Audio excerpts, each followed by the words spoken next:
C'est un honneur pour moi d'être avec vous aujourd'hui. La vie n'est pas un fleuve tranquille. Elle est faite de haut et de bas.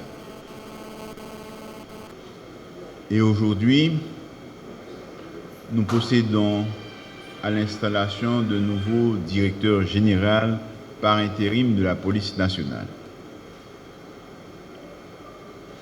Nous voulons dire merci tout d'abord au DG Léon pour les sacrifices qu'il a pu consentir pour servir.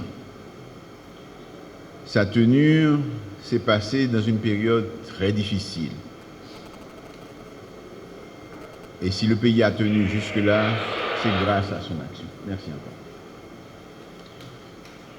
Nous avons reçu sa démission aujourd'hui et nous devons installer un nouveau directeur général. C'est M. Franz Albert. Monsieur le DG, nous comptons beaucoup sur vous. Nous comptons pour que l'ordre soit rétabli dans le pays. Que ce cycle de violence que nous vivons s'arrête et que nous puissions nous diriger vers une vie quotidienne plus normale. Et qu'ensemble, nous puissions retrouver la voie de la stabilité et de la démocratie institutionnelle. Notre objectif, c'est d'avoir des élections, mais pour avoir des élections, il faut avoir la vie, il faut avoir la sécurité. Nous n'allons pas faire de bons discours. Nous disons le temps est au travail et la population compte sur vous. Je voudrais vous remettre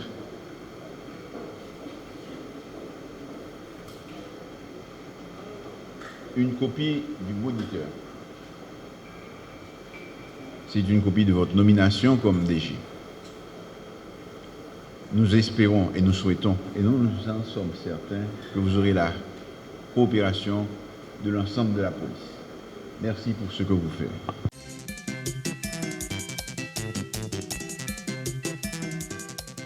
Pour commencer, je voudrais remercier le Premier ministre et les membres du gouvernement d'avoir fait choix de moi pour diriger l'institution policière à un moment si difficile.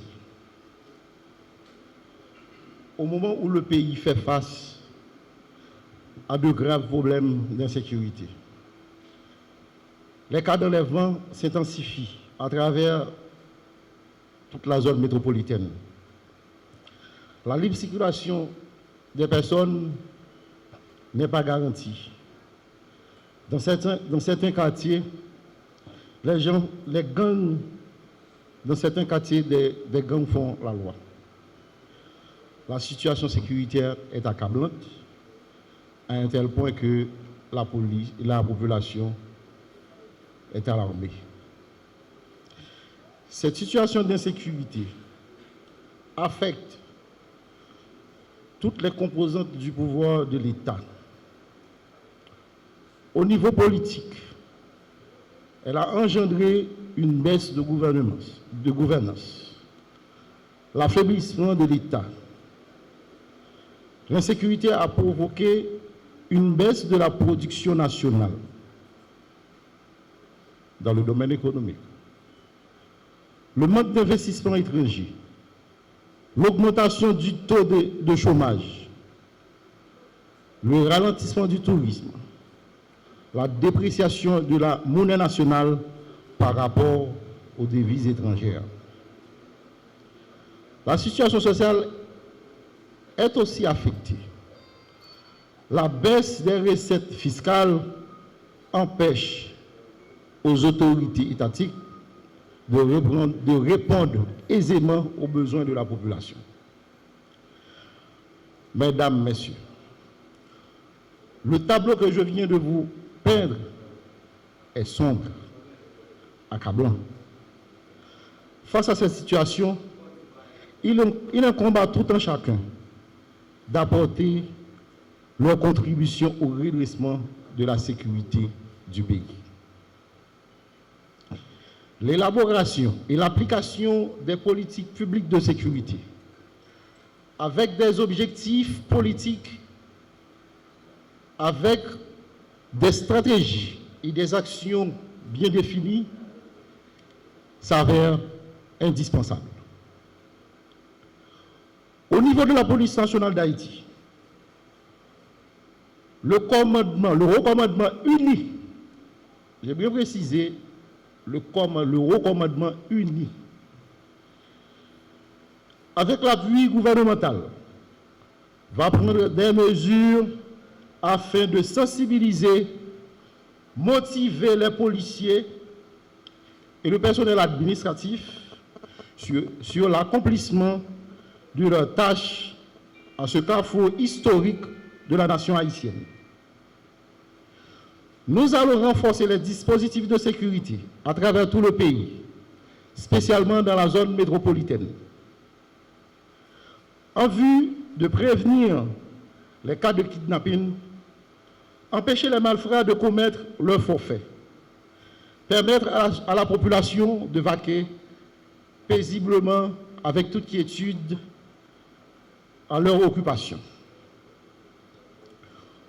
Combattre le banditisme, le démantèlement des gangs, le trafic illicite d'armes à feu seront nos principales priorités. C'est un gros combat.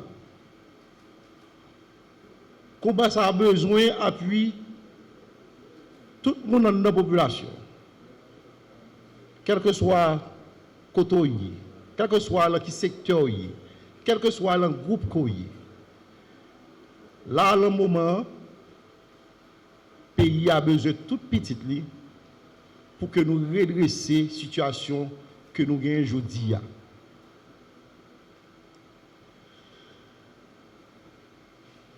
Frère Axem, policier, on connaît que nous avons confronté un pile problème. Et que des fois, nous sentons frustrés. Nous quand même dépassés de nous-mêmes, sans perdre du contrôle. Tellement frustration est grande.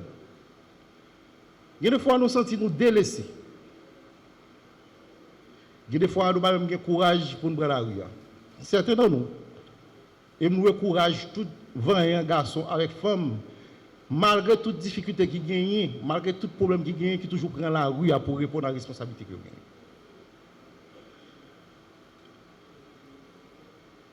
On promet nous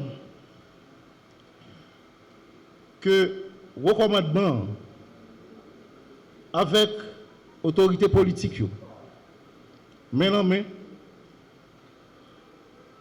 nous pensons que nous allons prendre des mesures, pas à pas, pour que nous améliorions les conditions de travail policier. La population réellement compte sur nous. Dans le moment difficile, ça. Moment demandé un pile sacrifice. Il demande un pile engagement. Parce que le moment, il n'est pas un moment de jouissance de privilège. Donc c'est un moment de sacrifice. On sacrifice pour pays, on sacrifice pour la population. Je profite de la présence des gens sortants pour courager, présenter les félicitations pour courager l'autre fois encore. Parce que le moment si difficile, il résistait pendant pas de temps, il baille tout col, tout namli pour le travail avec les policiers pour redresser la situation. À un moment important, il demande pour un autre frère qui est dos, prend devant pour le goumettre. Donc c'est ainsi que je dis, lui remettre le commandement pour que nous travaillions ensemble.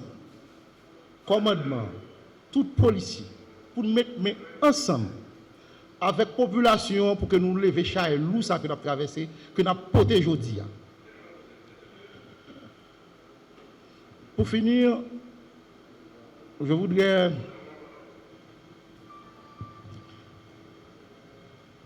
finir, je voudrais dire que pour rendre la PNH plus effective et opérationnelle, nous comptons également sur le support de nos partenaires internationaux, que nous saluons sérieusement. La police a besoin de tout le monde, tous les secteurs. Je ne voudrais pas être trop long. Comme dit Monsieur le Premier ministre, le moment n'est pas à la parole, au beau discours, mais aux bonnes actions.